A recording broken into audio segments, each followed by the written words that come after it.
Alhamdulillah bini'matihi tatimmus salihat.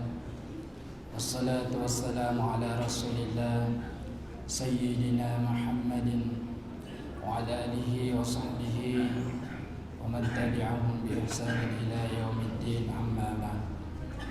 Hadirin wal hadirat, Bapak Ibu jamaah salat subuh yang insyaallah sama dimuliakan oleh Allah Subhanahu wa taala.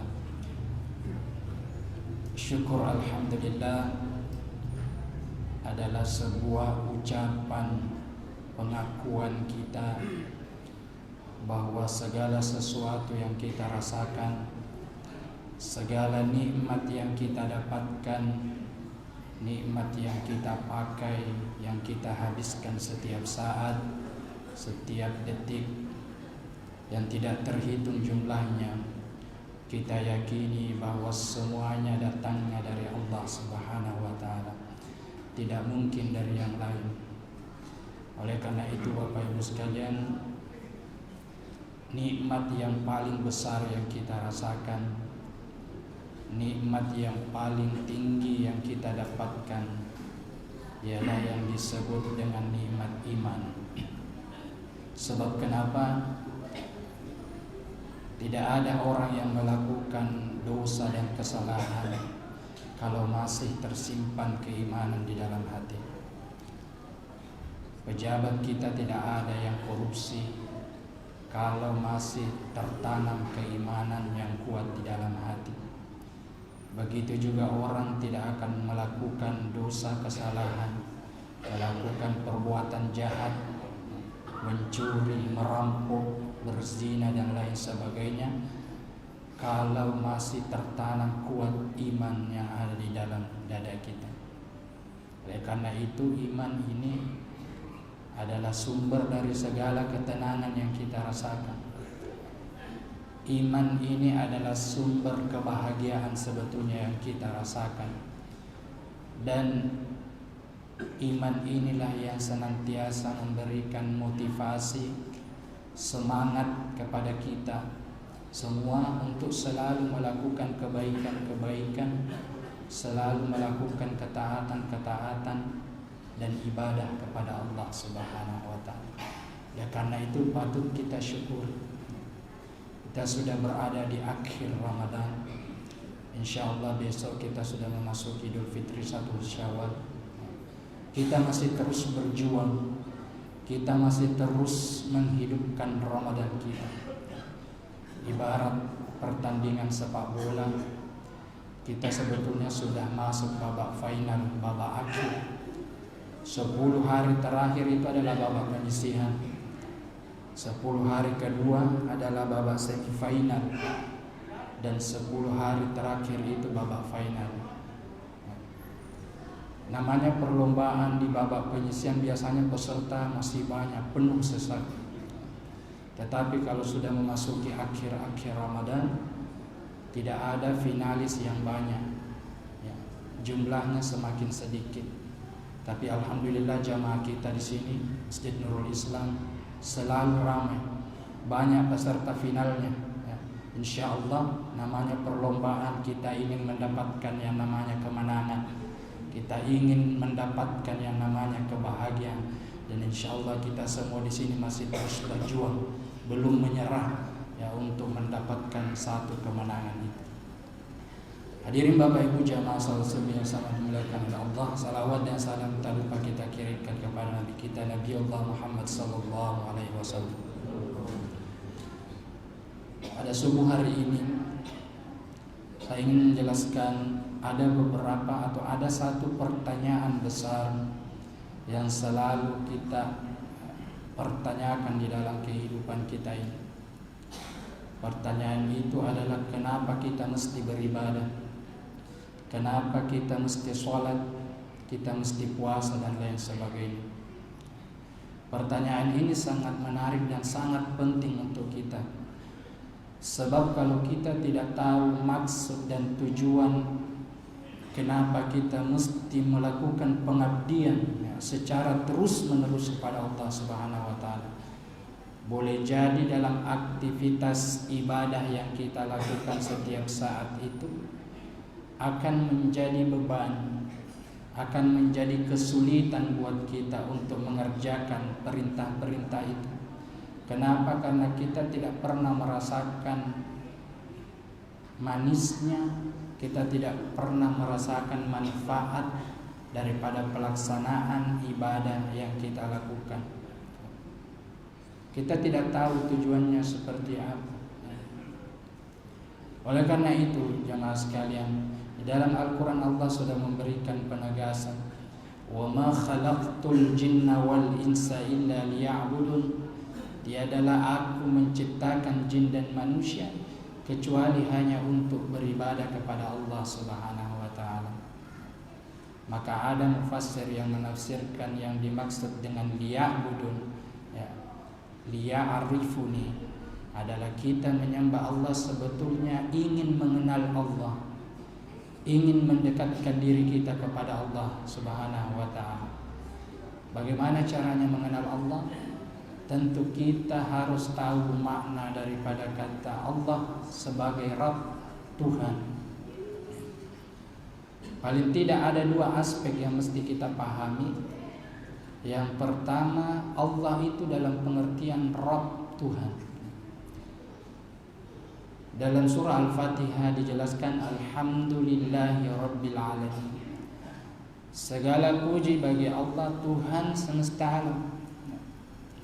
Tuhan di sini pengertiannya luas. Ada yang memahami Rabb itu adalah yang memelihara. Dialah Allah yang senantiasa menjaga kita.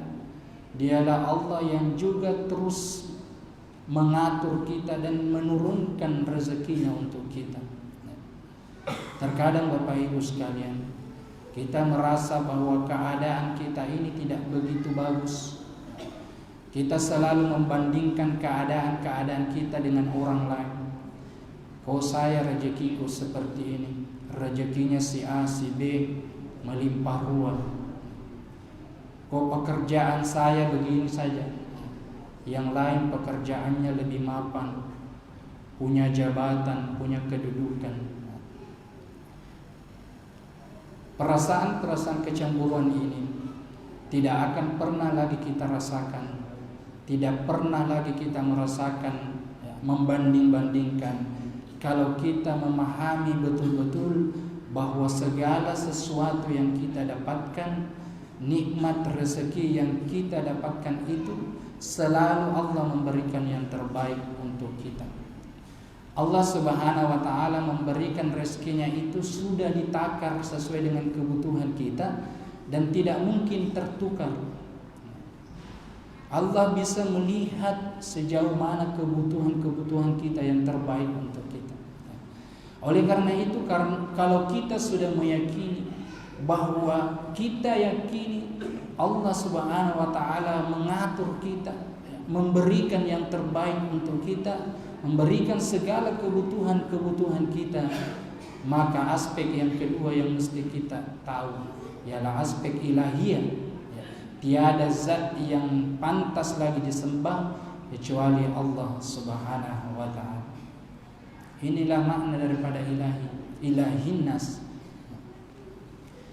Hadirin Bapak Ibu jamaah yang sama dimuliakan oleh Allah, semua makhluk di dunia ini tanpa terkecuali, termasuk kita manusia, pasti ada tujuan, pasti ada maksud penciptaan. Allah menciptakan kita di dunia ini. Paling tidak sudah digambarkan di dalam Al-Quran dua. Pertama adalah aspek Abdullah. Kita ini sebagai hamba Allah, kita ini senantiasa melakukan pengabdian kepada Allah Subhanahu wa ta'ala. Yang kedua adalah Khalifatu fil ard. Kita menjadi khalifah di bumi ini. Kita senantiasa memakmurkan bumi ini, tidak pernah melakukan kerusakan dan lain sebagainya. Oleh karena itu, banyak petunjuk ayat di dalam Al-Quran yang menjelaskan tentang bagaimana posisi kita di dunia ini, mau kemana kita, apa yang mesti kita lakukan, apa yang mesti kita kumpulkan menjadi bekal kita menghadap kehadirat Allah. banyak petunjuk dalil. Afa hasibtum annama khalaqnakum abatha wa annakum ilaina la turja'un. Apakah kalian mengira bahwa aku akan menciptakan kalian secara main-main, lalu kemudian kalian tidak dikembalikan kepada pencipta? Ini tidak perlu dijawab pertanyaan ini, tetapi ini adalah penegasan bahwa hidup ini bukan main-main, karena semuanya punya aturan main. Apa yang mesti kita lakukan? Tentu kewajiban kita adalah melakukan pengabdian, melakukan ketaatan kepada Allah Subhanahu wa ta'ala. Afa hasibal insanu ay yutraka sudah. Apakah manusia mengira bahwa kita ini diciptakan tanpa adanya sebuah pertanggungjawaban? Maka Bapak Ibu sekalian, dulu kita terlahir di dunia ini tidak punya apa-apa. Kita tidak membawa apa-apa. Maka segala sesuatu yang kita miliki saat ini tentu itu akan menjadi pertanggungjawaban buat kita. Apapun yang kita miliki, materi sedikit atau banyak, pasti akan terhitung dan dimintai pertanggungjawabannya. Dari mana kita dapat, untuk apa kita belanjakan. Ilmu, ya kalau kita sudah mengetahui sesuatu, sejauh mana kita sudah amalkan atau belum, itu akan dimintai pertanggungjawaban. Semua yang kita miliki, kedudukan, jabatan, pekerjaan, pasti akan menjadi amanah tanggung jawab buat kita. Keluarga kita, anak-anak, itu adalah amanah yang pasti akan dimintai pertanggungjawabannya di hadapan Allah. Oleh karena itu jemaah sekalian, apa yang dimaksud dengan ibadah? Maka ibadah yang dimaksud dengan ibadah adalah segala sesuatu yang kita lakukan, berupa perkataan, perbuatan, baik sifatnya terlihat atau yang zahir dan yang batin, yang mendapatkan ridha dan cintanya Allah Subhanahu wa ta'ala. Maka semua perintah yang Allah perintahkan itu, kalau kita lakukan pasti mendapatkan ridha dan cintanya Allah. Begitu juga hal-hal yang dilarang, begitu kita tinggalkan, maka pasti kita akan senantiasa mendapatkan ridha dan cinta Allah Subhanahu wa ta'ala. Salah satu pengertian ibadah seperti itu. Ada juga ulama yang menyebutkan ibadah yang kita lakukan setiap saat itu adalah upaya kita taqarrub ilallah. Upaya kita, usaha kita bagaimana kemudian kita ingin selalu mendekatkan diri kita kepada Allah. Kenapa? Karena kita butuh kepada Allah. Kita butuh karena kita sudah yakin bahwa Allah yang senantiasa mengatur kita, Allah yang senantiasa memberikan segala kenikmatan rezeki. Oleh karena itu upaya kita mendekatkan diri kepada Allah dengan melaksanakan ibadah-ibadah. Maka ibadah itu Allah bukan butuh kepada ibadah kita, tetapi sebetulnya kitalah yang butuh dengan ibadah kita. Meskipun semua makhluk tidak ada yang menyembah Allah, Allah tetap dengan kebesarannya. Tetapi sekali lagi bahwa kitalah yang sangat butuh, karena kita yakini tadi Allah dalam pengertian Rabb yang senantiasa mengatur kita, yang senantiasa memelihara kita, memberikan yang terbaik untuk kita. Oleh karena itu patut kita syukur. Dan dijelaskan wa'bud rabbaka hatta ya'tiyakal yakin. Kita diperintahkan menyembah Allah, beribadah kepada Allah sampai datangnya keyakinan kepada kalian. Ibnu Abbas menafsirkan yang dimaksud dengan kata yakin ialah al-maut, adalah kematian. Jadi kita diperintahkan beribadah sampai akhir hayat kita. Maka tidak ada cerita orang hanya beribadah di bulan Ramadan saja. Tidak ada cerita kita melakukan pengabdian di Ramadan saja. Semua waktu sampai akhir hayat kita, kewajiban kita, dan kita menginginkan ridha dan keberkahan Allah, kita harus memperbaiki kualitas ibadah kita kepada Allah. Jadi kalau pertanyaannya kenapa kita mesti ibadah, jawabannya adalah ini adalah bentuk rasa syukur kita. bentuk kesyukuran kita kepada Allah Subhanahu wa taala bahwa segala sesuatu yang kita dapatkan di dunia ini, segala kenikmatan yang kita rasakan itu sumbernya dari Allah Subhanahu wa taala. Oleh karena itu wujud syukur kita memperbaiki kualitas ibadah kita. Maka Ramadan ini adalah tempat melatih kualitas ibadah kita. Apapun yang sudah kita bentuk, yang sudah menjadi kebiasaan di bulan suci Ramadan ini, harapannya berhasil atau tidaknya nanti kita lihat hasilnya di luar bulan Ramadan. Kalau kita sudah membiasakan diri sholat berjamaah di masjid, maka jangan berhenti sampai Ramadan saja. Kita pun akan terus berusaha meramaikan, memakmurkan masjid. Kalau kita sudah membiasakan diri banyak berinteraksi dengan Al-Quran, banyak tadarus Al-Quran, maka program seperti ini jangan sampai kita berhenti sampai sini. Kita pun akan terus melanjutkan di luar bulan Ramadan. Al-Quran jangan kita hanya jadikan sebagai penghias lemari saja, tetapi kita selalu programkan untuk banyak-banyak atau menargetkan berapa ayat yang saya bisa baca. Karena kita sudah sering mendengar kemuliaan man qara'a harfan min kitabillah, siapa yang membaca satu huruf dari Al-Quran, falahu asyru hasanat, kita akan mendapatkan 10 pahala kebaikan. Walam akul alif lam min harfun, dan Nabi kita tidak mengatakan bahwa alif lam itu satu huruf, walakin alifu harfun wa lam harfun wa mimun harfun. Tetapi alif satu huruf, lam satu huruf, dan mim satu huruf. Jadi kalau kita baca alif lam, kita sudah mendapatkan 10 kali 3, 30 pahala kebaikan. Tapi Bapak Ibu sekalian, jarang kita mendengar orang yang mengaji hanya membaca Yasin sadaqallah, Tasin sadaqallah, jarang. Lalu berapa kemuliaan pahala yang bisa kita kumpulkan? Kalau kita mendapatkan atau membaca satu juz, berapa huruf yang bisa kita baca, berapa pahala yang kita bisa kumpulkan. Apalagi di Ramadan, wallahu yudha'ifu liman yasha', bahkan Allah melipat gandakan pahalanya. Oleh karena itu jamaah sekalian, kembali bahwa kebiasaan-kebiasaan atau kualitas ibadah yang sudah kita tingkatkan di Ramadan ini, apapun bentuknya, infak, sedekah, zakat, maka kita pun akan terus melanjutkan ibadah kita, amalia-amalia kita di luar bulan Ramadan. Semoga Allah Subhanahu wa taala senantiasa memberikan kita kesehatan, umur yang panjang, keberkahan hidup, dan insya Allah kita pun masih diberikan kesempatan untuk mendapatkan Ramadan yang akan datang.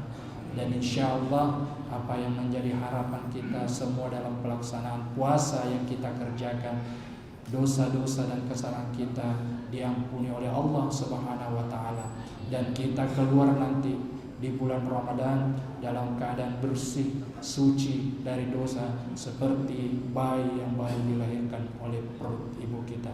Mari kita sama-sama berdoa kepada Allah Subhanahu wa taala. Amin. Bismillahirrahmanirrahim. Alhamdulillahi rabbil alamin. Salatu wassalamu ala Rasulillah sayyidina Muhammad wa ala alihi wa sahbihi ajma'in.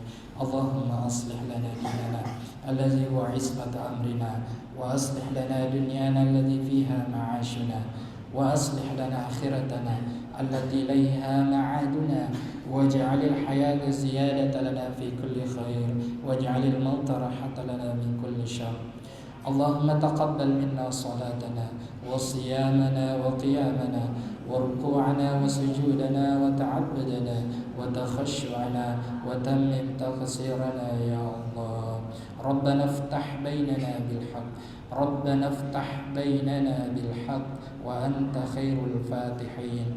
Rabbana atina fid dunya hasanah wa fil akhirati hasanah wa qina azabannar. Demikianlah yang sempat saya bawa kepada subuh hari ini. Semoga ada manfaatnya untuk kita semua insyaallah. Lebih dan kurangnya mohon dimaafkan. Wallahul muwaffiq ila aqwamit thariq. Wassalamualaikum warahmatullahi wabarakatuh.